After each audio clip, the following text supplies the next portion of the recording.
This is the first video for our Ruby's mini golden Sheepie Doodle babies. Hello. Yes, we don't do too much at 3 weeks old, but you at least get to see them live and get to see a little more about them, and I get to go through everybody and explain them. I'm going to start with what in the world is a mini golden Sheepie Doodle. Well, the mini is the miniature size, which is between 20 and 30 pounds. And then our golden Sheepies is a mixture. Our golden Sheepies is a mixture of an Old English Sheepdog and our white English cream golden retriever. That gave us Ruby, our golden Sheepie. And then we mixed her with our red toy poodle Burton, and that gives us the doodle part. So we've miniaturized them, and we've also given the coats that we like, which is that beautiful, thick, soft, cotton, wavy, shaggy coat. And anybody who has a golden Sheepie Doodle always says the same thing, that you just can't describe the softness. It is the most luxurious, thick, soft, beautiful coat. Here you are. Hello. Hey, baby. So they are wonderful looking dogs. Their coat resembles our soft cotton wavy golden doodle coat. Their faces are a little more round. So you have this absolutely gorgeous face that they get from the Old English Sheepdog part of it. And they have a wonderful, intelligent, sensitive nature. They make wonderful service dogs, especially for little kids. They do very well with little kids. They can kind of sense them. Herding instinct. I haven't had a herding instinct this far separated from the Old English Sheepdog. Our Old English Sheepdog did used to keep our little kids out of our sunken living room when he felt there was a danger, but that's all we've ever experienced. So you're not going to have a negative herding experience, but that intelligence that comes with that natural tendency is absolutely perfect in certain services. Seizure detection, your diabetic detection alerts, their bone structure on some of them is even big enough that they can catch. So they can take you down to the ground, help you, and catch your body as you fall in the middle of a seizure situation. So they're perfect for that. Oh, goodness sakes. We have people with MS, children with, on the certain spectrum of autism that require a service dog. All of them have used, we have a few clients who have children with Down syndrome that they wanted them to grow up with an assistance dog and started when they were infants. So it's been a wonderful breed for us. This particular litter is a litter of 7. We have 3 girls, 4 boys. If you've watched my other videos, then you know my take on gender. A neutered male, neutered, at 4 months old is going to be your best service dog, your best companion, the most laid back. And if you do a female, they still need to be spayed by 5 months old. This is something some vets like to just have a blanket statement on all breeds, all dogs, all sizes, 6 months old, and that's just not a good reality. A good vet is going to listen to the breeder's recommendations, the breeder who knows the breed, the breeder, me, who created the breed, someone who knows why we do it. It's not just we don't want you breeding, although we do have a spay-neuter contract, so you cannot breed our dogs, but it's to prevent cancers, uterine cancers, ovarian cancers, and of course them spreading. It is for temperament. You cannot have a good service dog if their hormones have set in. You need a service dog that has been spayed or neutered prior to hormones setting in, which for the male that's 5 months, for the female that's 6 months. And so you don't want any kind of aggression to come in. Females tend to get aggressive. In any doodle, they can get aggressive. I'm not saying they all do, but they can do. Those hormones can do a number on a female dog. So you just want to be paying attention to the reasons why. Also, marking territory is equal for both boys and girls, and we can knock that out if you spay and neuter on time. If you don't spay and neuter on time, you just have a dog that can't have babies, and they still have any negative effects of a fully intact animal. So, and also if they're not spayed and neutered on time, then of course having them spayed does get rid of the uterus, but you still have the hormones in there, and that has caused them to go down a path that we don't necessarily find appealing in what we're trying to accomplish. These dogs live 14 to 17 years. That's a very long time to deal with any kind of marking behavior or bad temperament. And their temperament testing that we do, that is their underlying temperament. That is prior to hormones setting in, and that's what we want you to pay attention to. So there's no negative effects. This is not a giant breed. It does not harm the growth plates. It does not harm any of that. And so, like I said, if your vet is not willing, after hearing our reasons, is not willing to comply, you need a different vet. Most likely they're going to challenge you on all kinds of things. So I love vets. I just think that they all need to kind of practice what we did in the old days and figure out why we're doing this. We don't want dogs in shelters. I am very pro-adoption, adopting dogs, adopting kids. And I just hate the fact that so many dogs end up in shelters because veterinarians are going about this 6 month, all sizes, all breeds. You got to know the breed. You got to know the breed standards, and why we do it. All right, I'm jumping off the soapbox on that. I just run into this all the time. I just had somebody who insisted on a female.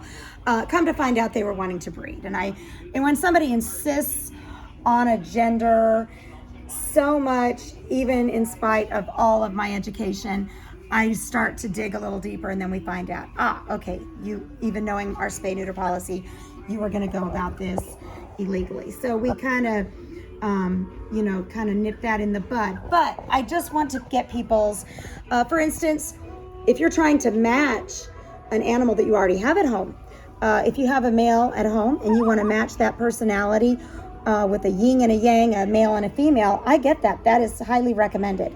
So there are reasons to choose a female over a male, but I want you to have all the education prior to making that decision so that you can make it effectively. And our vet has left our current veterinary office, and so the one in Midlothian Veterinary Clinic, I got back reports that they were wanting to wait till 6 months. I am waiting to speak with that office to make sure that they can service our clients and take care of the spaying and neutering. If that doesn't work, then I can certainly give you recommendations if you want to travel to get your spaying and neutering done, and then you can, if you want to come back to a local vet for all the follow-ups, that is certainly your prerogative. It's just one of those things that it's your dog and it's not dangerous, and it doesn't cause an issue. So, we need to find out why they're saying that, and surely they can make an exception knowing what our reasons are. All right, done with that. Let's look at the babies. I have a little snippet in my reading material for vets that you can take with you or send to them when you're making your appointment. When you make your first appointment with them, you need to find out if they'll do that spay neuter on time, if they accept our vaccinations. There are a lot of things to check out before you even take your puppy home. And like I said, we have plenty of vets that are in agreement with us, and so we can get you some recommendations. You may have to drive out of your local area, but you can always come back later. All right, let's look at these babies, these potatoes, because look at them, they're just laying. They're doing nothing. Let's start with the boys. We have 4 boys. This is what I call a peanut butter color. Hello. This is dark green color boy. This entire litter is a soft cotton wavy texture, still non-shedding. And look at that round face. Aren't you pretty? He is one of the chill ones, and he's a chunky monkey, so probably going to get closer to that 30-pound range. All right, next up is the most chill of the litter, And that is this guy. Oh, stretch it out, stretch it out. This is Black Collar Boy. He has a little white on the forehead there. Are you, oh, little white there. We're going to show off our white. Yes, we are. Another peanut butter color. Super, super soft. All right. And our last peanut butter color is a little boy. So he's going to be closer to the 20 pounds. He is quite small. And look at him. No markings on him. Let me check your chest. No markings on the chest. Just a solid peanut butter, orange collar boy. Hello. Yes. All right. Then we have red collar boy. Another chunk of monk. Hey, buddy. Tiny bit of white on the chest. Look at that beautiful round face. Let's see if we can focus here. And I mean, he's just like that old English sheepdog look in the face. I love that look. That's one of the reasons we created this breed. I wanted the best of everything and then adding the poodle to get rid of the shedding capabilities, because the majority of our clients that come here are coming because they like the looks and everything, but they need a dog, especially a service dog that does not shed. Plenty of people who need services are allergic or have asthma issues. And so we need a dog that is able to comply with all those needs, check off all those boxes. All right, let's go to the girls. We have light pink collar girl who is, oh my gosh, fantastic. She has a very blocky head, which is that English cream retriever coming out. So she is just gorgeous. White chin, white chest. No white anywhere else. Just chin and chest. Light pink collar girl. And look at her. She's just chill. I'm a chill one. Yes. Even at 3 weeks old. Oh, are you hiding under me? Hey, let's move you just a little so I don't crush you. Yes. All right. Next up, let's go to purple collar girl. Purple is another chunky monk. Probably not as big as green, but she is a white. And she even has, I mean, I suppose if you put her next to the white potty pad, you can see how white she is. But she has even whiter markings on her chest. Absolutely gorgeous. And she kind of has a little bit of a shimmer to her. Are you pretty? Are you? Oh, even though she's crying, she's still just hanging there. Hanging there. And look at that beautiful face. She's got that beautiful round face. All right, so we don't get any that look like poodles in that facial structure is far from poodle looking. And the tiny baby is turquoise collar girl. Look at her, hold her little ear up. What you talking about? She has a lot of Old English sheepdog markings on her. Look at her. She's got the white chest, white around the snout, the chin, little teeny splash of white right there on her neck, and of course the top of the head. And she is going to be tiny, around that 20-pound range. She feels a little thicker than Orangey. So just a little heavier tummy, but they're going to be the same height, same distance from their head to their trunk. Yes. So this is them. This is the introduction to the mini golden sheepie doodle litter that we have. They are 3 weeks old, and I did not announce this litter before being born. That was in the middle of just all that we were doing here in my husband's surgery, recovery, and all that kind of stuff. So we have picking spots available if you have both female and male. And if you have any questions, my information is in the description box below. We will see them walking around and doing all kinds of fun stuff next week, though. The difference a week can make, guys.